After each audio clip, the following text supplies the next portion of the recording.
Hello students, welcome to the class. और आज इस क्लास में हम पढ़ाई को छोड़ के ना कुछ और बात करेंगे।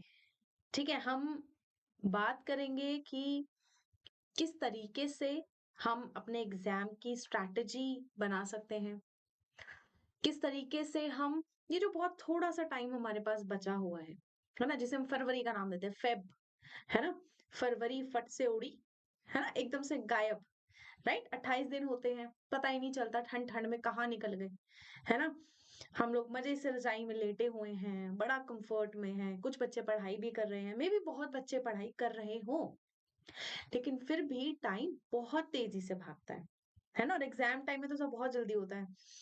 अरे मैंने तो अभी अभी शुरू की थी पढ़ाई और इतनी जल्दी टाइम निकल गया। मैंने तो सिर्फ एक ही लेसन किया है ना। ऐसा ये सब देखा जाता है ना, ये सब होता है ना हमारे साथ, कि हम पढ़ने बैठे हैं, किसी किसी चैप्टर में इतना सारा टाइम निकल जाता है, इतनी सारी चीजें रह जाती हैं और हमें पता ही नहीं चलता, है ना, कि एग्जाम में पढ़ना क्या है। ये बहुत जरूरी चीजें हैं। हमें क्या पढ़ना है, हमें कैसे पढ़ना है ना। हम क्या पढ़ें कि ज्यादा नंबर आए, है ना। किस तरीके से चीजों को मैनेज करें। हम तो बड़े छोटे छोटे से बच्चे हैं सभी, है ना। इतने सारे सब्जेक्ट्स हमें दे दिए हैं, सबकी तैयारी करनी है, सबके क्वेश्चन आंसर्स हम लोगों को लर्न करने हैं, है ना। पूरा लेसन की समरी हम लोगों को पता होनी चाहिए। अगर नहीं पता होगी तो मार्क्स कटेंगे, है ना। खैर, इन सब चीजों को सॉल्व करने के लिए, इन सब चीजों को थोड़ा सा, है ना, थोड़ा सा पटरी पे लाने के लिए, कि जो हमारे बच्चे हैं, जो बड़े परेशान हैं, बड़े दुखी हैं चीजों को लेके, और हम भी हुआ करते थे, पता है। ऐसा नहीं है कि सिर्फ आप ही लोगों को परेशानी है या सिर्फ आप ही लोगों को समस्या आती है। Every person have gone through this stage, है ना। हम सभी बच्चे अब हम भी तो बच्चे थे यार। ऐसा तो नहीं है कि हम डायरेक्ट बड़े पैदा हुए, है ना। डायरेक्ट मैं इतनी ही बड़ी पैदा हुई थी, ऐसा नहीं होता। मैं भी स्टूडेंट थी, है ना। फिर मैं भी थोड़ी बड़ी स्टूडेंट बनी, स्कूल खत्म हो गया, देन कॉलेज स्टूडेंट बनी, राइट। फिर दूसरी मैं स्टूडेंट बनी। स्टूडेंट हम हमेशा रहते हैं, चाहे कोई भी है। जरूरी नहीं है कि स्टूडेंट की उपाधि सिर्फ आपकी आपके स्कूल तक रहती है, कॉलेज तक रहती है, या आप ट्यूशन जाते हो तब तक रहती है। आप हमेशा स्टूडेंट रहते हो, है ना। हमेशा हम लोग कुछ ना कुछ सीखते रहते हैं, समझते रहते हैं, चाहे वो कुछ भी हो। हमारी वैल्यूज है, हमारा कल्चर है ना। कुछ अच्छी बात हमें किसी से सीखनी है, कुछ अच्छी बात हमें किसी को बोलनी है ना। हम हमेशा सीखते हैं, खाना बनाना सीखना है, पैसे कमाने सीखने हैं, है ना, आगे बढ़ना सीखना है, सब में सीख रहे हैं। तो क्या है, हम स्टूडेंट है यार, हमेशा। और हमेशा रहेंगे, जब तक हम बुढ़े ना हो जाए तब तक हम स्टूडेंट रहेंगे। चलो, तो फिर ये समस्या को जरा यहाँ सुलझाया जाए कि एग्जाम स्ट्रैटेजी हम लोग किस तरीके से बना सकते हैं, किस तरीके से टाइम मैनेजमेंट हम लोग कर सकते हैं, ताकि जो हमारा मैक्सिमम टाइम है वो यूटिलाइज हो पाए, है ना। हमें टाइम यूटिलाइजेशन बढ़िया तरीके से करना है।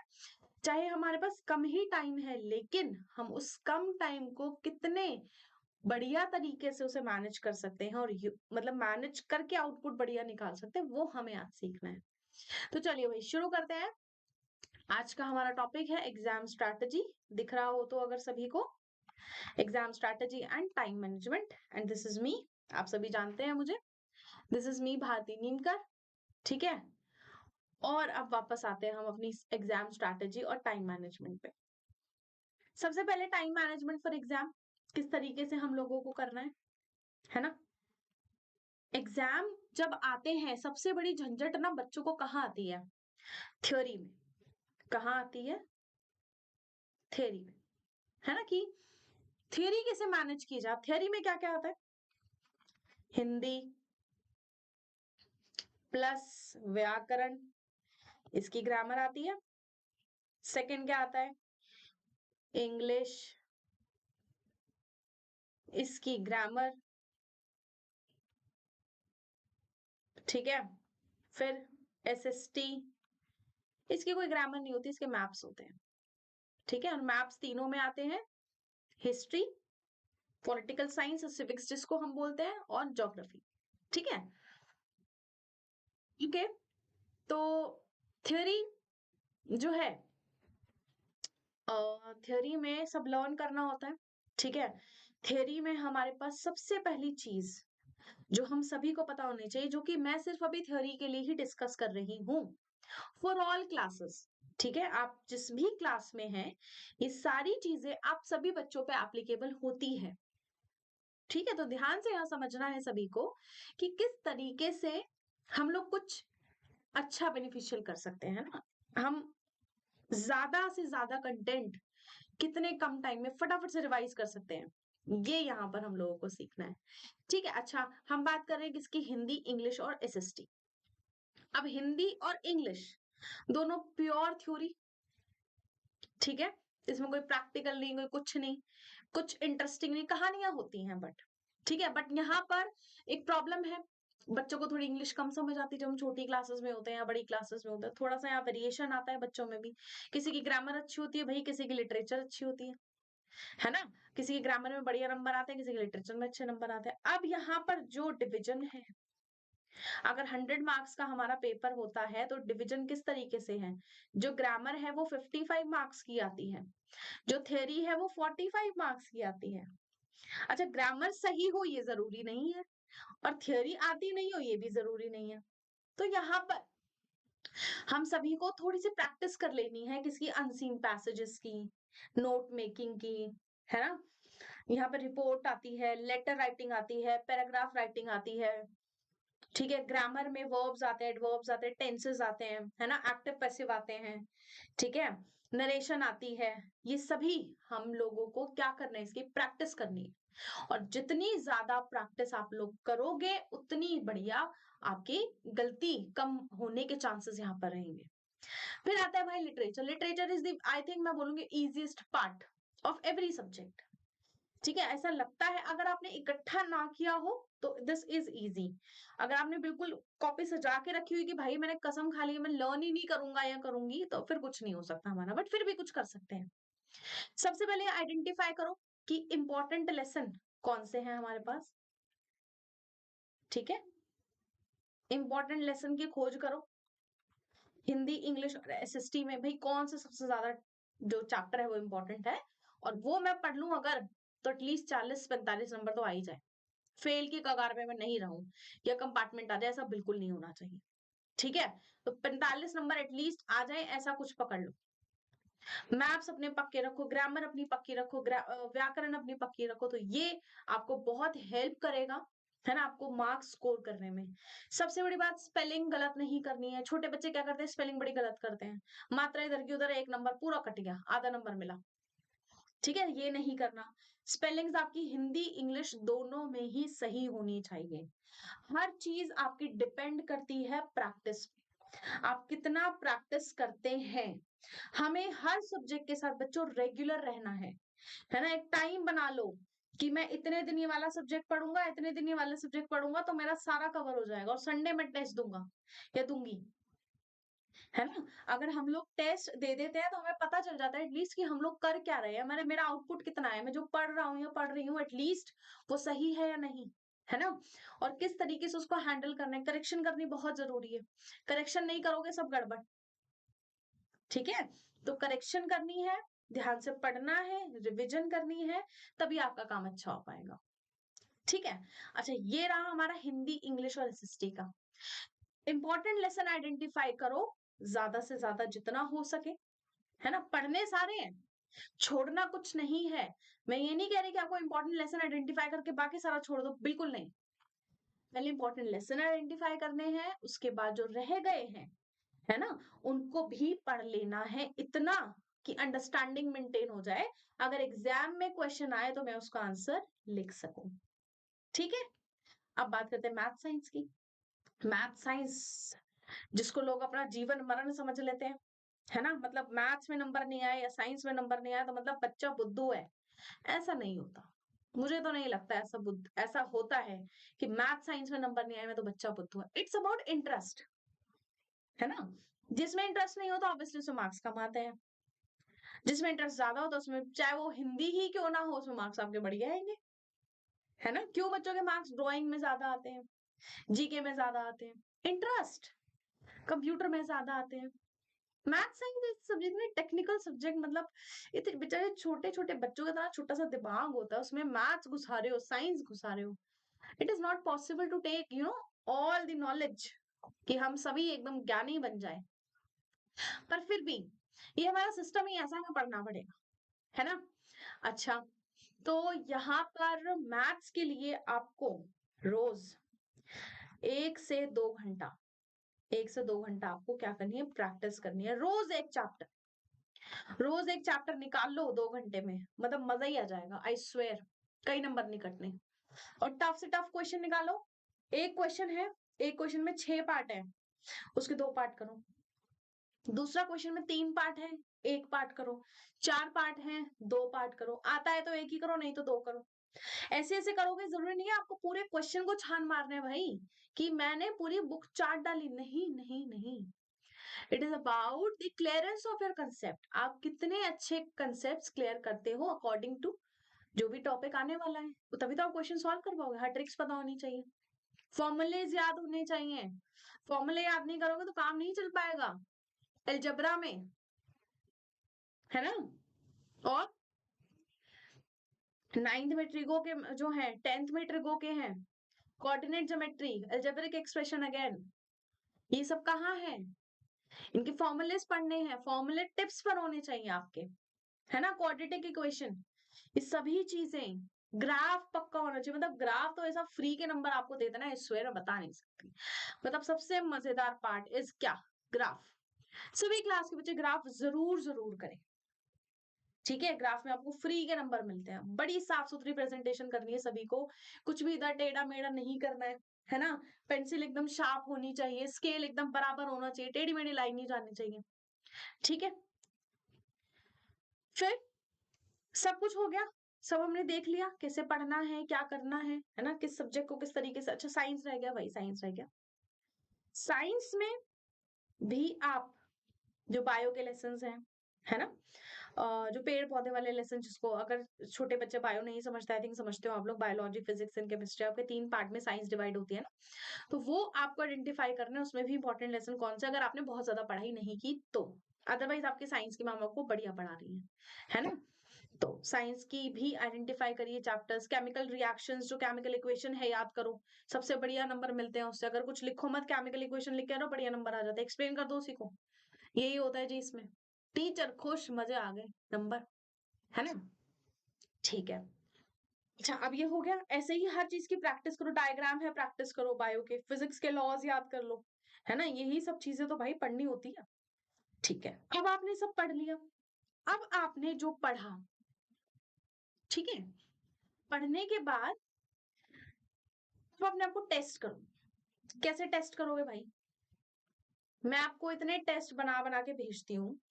ये 6th से लेके 10th के एक भी बच्चे का टेस्ट पेपर मुझे नहीं मिला, और ये बड़ी दुख की बात है।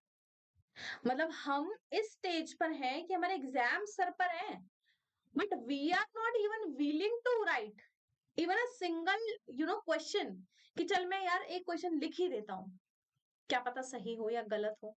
No, even we are not even able to open it, ये भी नहीं पता चलता खोला है कि नहीं खोला, है ना। तो सभी बच्चे, ये मेरी रिक्वेस्ट नहीं है, आई थिंक ये मेरा ऑर्डर है, क्योंकि एग्जाम्स बच्चे इतने नेसेसरी देखो है, बन चुके हैं। कोई ऑप्शन नहीं है, एग्जाम के बिना आप आगे बढ़ भी नहीं सकते हो ना। एग्जाम होना बड़ा जरूरी है। हमें कैसे पता चलेगा हमारी एबिलिटी क्या है ना, हम क्या कर सकते हैं, हम कितने समझदार, कितने होशियार हैं, कहाँ हम लैग कर रहे हैं, कहाँ नहीं कर रहे हैं। इसीलिए तो सब बताया जाता है। टेस्ट करना है आपको, है ना। अपने पिछले क्लास के पेपर्स अरेंज करो कहीं से, या नहीं मिल रहे तो कहीं ऑनलाइन, तो सबको फोन चलाने आते हैं, निकालो पेपर्स निकालो। और मैंने इतने प्रैक्टिस टेस्ट जो भेजा है एसएसटी के, वो करो ना। एसएसटी के तो कर ही सकते हो, बाकी मैथ साइंस का मैम और सर बताएंगे ना क्या करना है क्या नहीं करना। एसएसटी के जो मैंने टेस्ट भेजे हैं चैप्टर वाइज, उनको करो। जो टेस्ट आपको एवरी सैटरडे जाता है, पर कोई भी बच्चा अटेम्प्ट नहीं करता है, कोई भी बच्चा, ठीक है, तो वो अटेम्प्ट करने हैं, वो लिख के भेजो भाई, चेक कराओ। चेक नहीं कराओगे तो मुझे कैसे पता चलेगा मेरे बच्चे क्या कर रहे हैं। मेरे बच्चे तो इंटरेस्ट ही नहीं ले रहे ना, बहुत बुरी, बहुत बुरी बात है। खैर, पर फिर भी मेरी जिम्मेदारी बनती है कि मैं आपको ये समझाऊं कि बच्चे एग्जाम और टाइम को किस तरीके से मैनेज करना है। ठीक है, टेस्टेबल मटेरियल आइडेंटिफाई कर लिया यहाँ पर। ठीक है, कि कैसे करना है काम। फिर सिचुएशन एसेस करो अपनी, कि आप जो पढ़ाई कर रहे हो किस सिचुएशन में है, मतलब आसपास की सराउंडिंग ठीक है, शोर शराबा तो नहीं है, मेरे भाई बहन मेरे आगे पीछे तो नहीं नाच रहे हैं, मुझे तंग करने तो नहीं आ गए हैं, पापा ने टीवी तो नहीं चला लिया है ना, मेरे मुझे नींद तो नहीं आ रही है, ज्यादा खाना नहीं खाना पढ़ाई करते टाइम, नॉर्मल खाना खाओ, इतना कि भूख खत्म हो जाए, इतना नहीं कि पेट एकदम ऐसे बाहर हो जाए और नींद मेरे सर पे नाचने लगे, ऐसे ऐसा खाना नहीं खाना। सफिशिएंट हर 2 घंटे में खाना खाओ, इससे आपकी भूख मतलब मेंटेन रहेगी, आपको नींद नहीं आएगी, और आपका जो दिमाग है एनर्जी मेंटेन रहेगी, और आपका दिमाग कंटिन्यू चलता रहे। ठीक है, realistically determine how much time you have to catch up and studying. Time हमारे पास वही 24 घंटे ही है, ये तो है नहीं बच्चों के पास ज्यादा टाइम है, हमारे पास कम टाइम है, या आपके पास कम है बाकियों के पास बहुत ज्यादा ज्यादा है। तो आपको क्या करना है यहाँ पर, स्कूल तो आप कई बच्चे जा रहे हैं, कई बच्चे नहीं जा रहे, जो बच्चे, मैं सबका चलो मान के चलती हूँ कि सब बच्चे स्कूल जा रहे हैं, और आपके पास टाइम बचता है शाम के 3 बजे से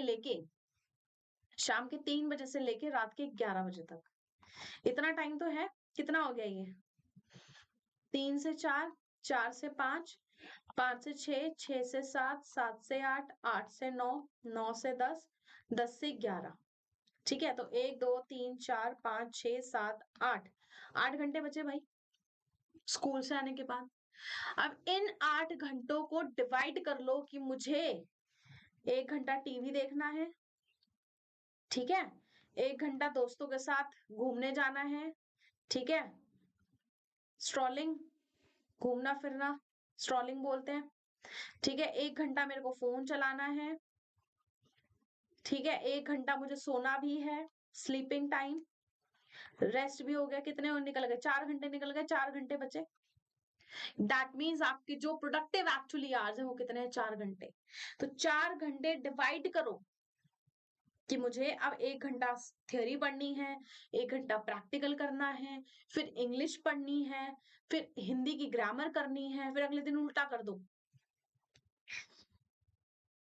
साइंस पढ़नी है, फिर मैथ्स प्रैक्टिस करनी है, अब इंग्लिश ग्रामर करनी है और हिंदी लिटरेचर पढ़नी है। समझ गए, एसएसटी भी पढ़नी है, 1 घंटा, एक एक घंटे सब पढ़ना है। चलो भाई 1 घंटा और टाइम बढ़ा देते, 11 से 12 कर देते, इतना तो मेरे ख्याल से हम लोग रोज सोते ही हैं, कोई टीवी देख के सोता है, कोई फोन चला के सोता है, इससे पहले तो मुझे नहीं लगता कोई सोता होगा कि भाई मुझे तो बहुत भयंकर नींद आ रही है, मुझे सोना है। मैं सीरियसली अपना टाइम टेबल बताऊं, जब मैं स्कूल में थी, आई थिंक मैंने कई बच्चों को बताया भी हुआ है, कई बड़ी क्लासेस में बताया हुआ, 9th 10th में, जब मैं स्कूल में थी तो I used to sleep around 2 o'clock, मतलब ये था कि भाई टाइम नहीं है, ट्यूशन का भी होमवर्क करना है, स्कूल का भी प्रैक्टिस करना है, स्कूल के जितने में असाइनमेंट्स है वो प्रिपेयर करने हैं, ये सब चीजें हम लोगों को करनी है, थियोरी पढ़नी है, प्रैक्टिकल करना है, मैथ्स करनी है, अकाउंट्स करनी है, इको पढ़ना है, बिजनेस पढ़ना है, ये सब पढ़ना है। तो how will I manage my time, तो 2 बजे तक जागो भाई, 2 बजे नहीं जग रहे तो एक तो जागो कम से कम। कई बच्चे दिन में पढ़ते हैं, कई बच्चे रात को पढ़ते हैं, तो मैं रात को पढ़ने वाली बच्ची थी, मुझसे दिन में नहीं पढ़ा जाता था, मुझे शोर शराबा बिल्कुल नहीं पसंद, तो मैं रात को पढ़ती थी एकदम शांति में, मुझे साइलेंस चाहिए हर जगह, है ना। तो इतना ही कुछ ऐसा भाई सेट करो। कुछ लोग भाई सुबह के मुर्गे होते हैं, है ना, सुबह बांग के साथ जगते हैं, कुछ लोग उल्लू होते हैं मेरे जैसे, रात को जागते हैं, आप में से भी कुछ होंगे उल्लू, है ना, कुछ मुर्गे होंगे, कुछ मुर्गियां होंगी, ठीक है, तो सभी को ऐसा ही बन जाओ अभी फिलहाल, ठीक है, ऐसे बन जाओ, और अपना टाइम देखो कि कौन सा टाइम आपके लिए भाई साहब सुटेबल है, कि मैं सुबह पढ़ सकता हूँ, या मैं रात को पढ़ सकती हूँ, या मैं सुबह पढ़ सकती हूँ या रात को पढ़ सकता हूँ। पर ये नहीं रात को पढ़ सुबह पढ़ लगे फोन में टक टक टक टक टक, ये नहीं करना। ठीक है, ओके। इसके बाद भाई साहब पढ़ाई को बनाओ अपनी प्रायोरिटी, ठीक है,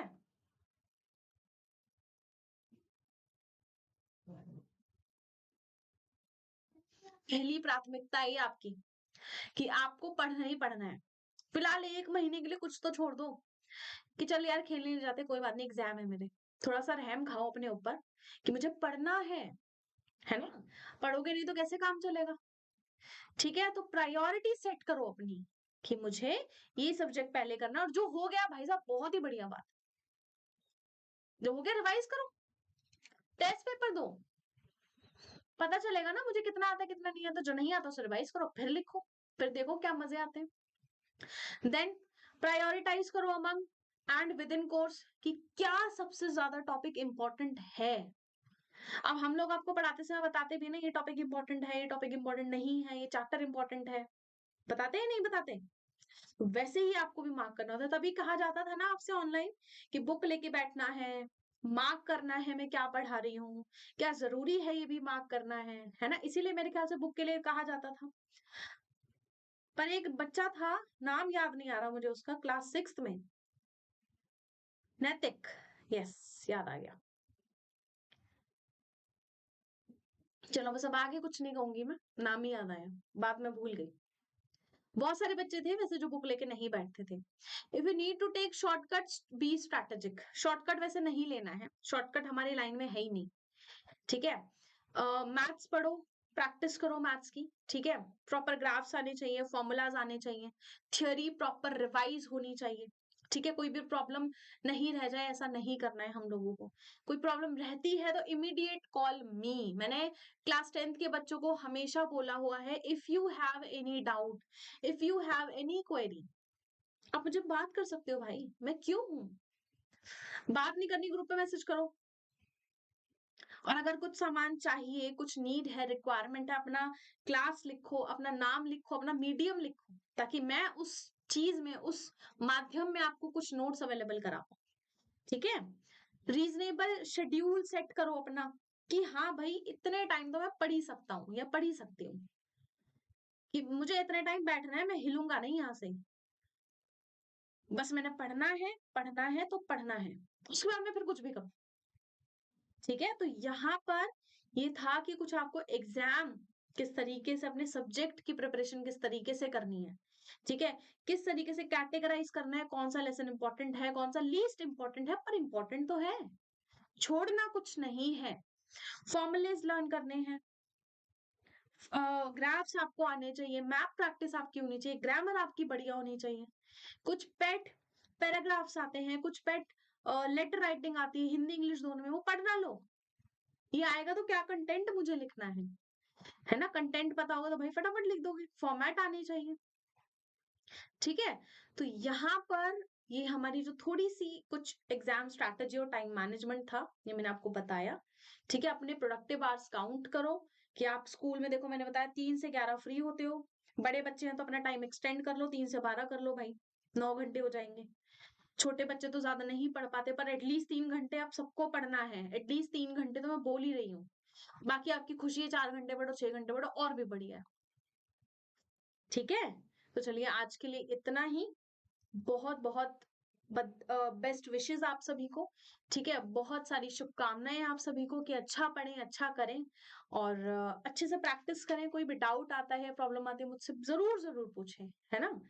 सो this is me, as always, हमेशा व्हाट्सएप पे अवेलेबल, कॉल पे अवेलेबल, है ना? तो thank you so much for watching this video. इसके बाद भी लेकिन अगर आपको कोई डाउट आता है तो you are free to ask anything, ठीक है? तो चलिए मिलते हैं नेक्स्ट क्लास में, और नेक्स्ट क्लास में भी मैं कोशिश करूंगी कि कुछ अच्छा और कुछ बढ़िया आप सभी को समझाया जाए, बताया जाए, ताकि आप सभी उसको एंजॉय करें, है ना? और अपने डेली प्रैक्टिसेस में उसको इंक्लूड करें, ठीक है? बोरियत नहीं होने देनी है कि भाई मैं बोर ही हो रहा हूँ, मैं पढ़ ही जा रहा हूँ, पढ़ ही जा रहा हूँ। हो सकता है थोड़ी 2-4 गाने सुन लो बीच में भाई, है ना? गाने सुन लिए, और मम्मी से बात कर ली कि मम्मी मैंने ये पढ़ लिया है, देख लो एक बारी, है ना? ये भी तो हो सकता है ना, कि देखो मेरी कितनी तैयारी है, मम्मी ज्यादा अच्छे से बता सकती है, ठीक है? तो चलिए अच्छे से खाइए, कुछ जंक फूड नहीं लेना है ज्यादा, ठीक है? हेल्दी फूड खाओ ताकि बॉडी में एनर्जी मेंटेन रहे, नींद नहीं आए, ठीक है? पानी साथ में रखो, कुछ टाइम टू टाइम खाते रहो, दूध पियो, है ना? फालतू की टेंशन नहीं लेनी, पढ़ाई पे ध्यान देना, एकदम बढ़िया तरीके से पढ़ाई करनी है और बढ़िया से नंबर लेके आने हैं। ठीक है, तो चलिए थैंक यू सो मच। यहाँ पर हम लोग अपनी आज क्लास खत्म करते हैं। होपफुली कुछ चीजें समझ आई होंगी।